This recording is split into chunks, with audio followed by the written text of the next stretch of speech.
Manipur की interest Manipur प्रजा सिंगी दमकता खल्लगा अदुगुम्बा मणिपुर की चीफ मिनिस्टर ना रिजाइन तौबनी अदुगा कोई भारतीय जनता पार्टी ना कोई प्रजा सिंगी इंटरेस्ट तुंगदला कदबा थबक थौरम कयादा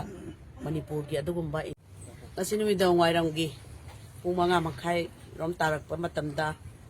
kai khunajariba koigi manipur gi honorable chief minister na governor da maki resignation tender tawthukre makna tawbagi maramdi yam sengna ekoi bharatiya janata party gi sarkar se 2017 dagi haura kanda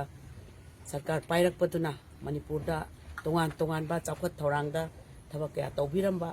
aduga manipur gi integrity ngak na nabagi damakta mana hotna rakpa mayam adu ekoi hojik oiriba megi ahum dagina ngasi bawda leiriba fiba masida tangdu leitaba yamna manipur gi damakta khanba aduguma santi purakpa yananaba lambi kya hona duna lakibani ado hojik chu magna resign tawribasi manipur gi interest manipur praja singi damakta khallaga adugumba manipur gi chief minister na resign tawbani aduga ekoi bharatiya janata party na ekoi praja singi interest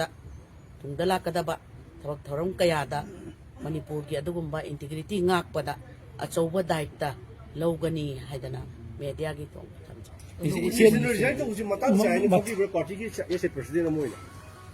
hojik phawbagi da ekoi honorable chief minister resign tawribasi makha taba ekoi da hojik report amta leitri mak masamak ekoi manipur gi interest ta yengaga ai resign tawrage haidana ngasi se koi ai samak yauna ai koi governor da dugumba magi resignation submit tawraga koi tholok iche usi leni fields dedi anova leadership ki wafam se kamai li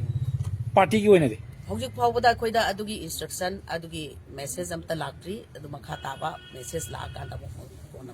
resignation se accept tawba tawjo am habi resignation di adum ai koi pire bidu adum accept tawba yabagi possibility leire adu hojik ai koi gi piruraga koi tholok pani aduna makha tabadi lakadoriba process ti ekoina makha taba process ti magi tholakadoriba rejection accept tawbo ero any ekoina khangni mapuna makta makha taba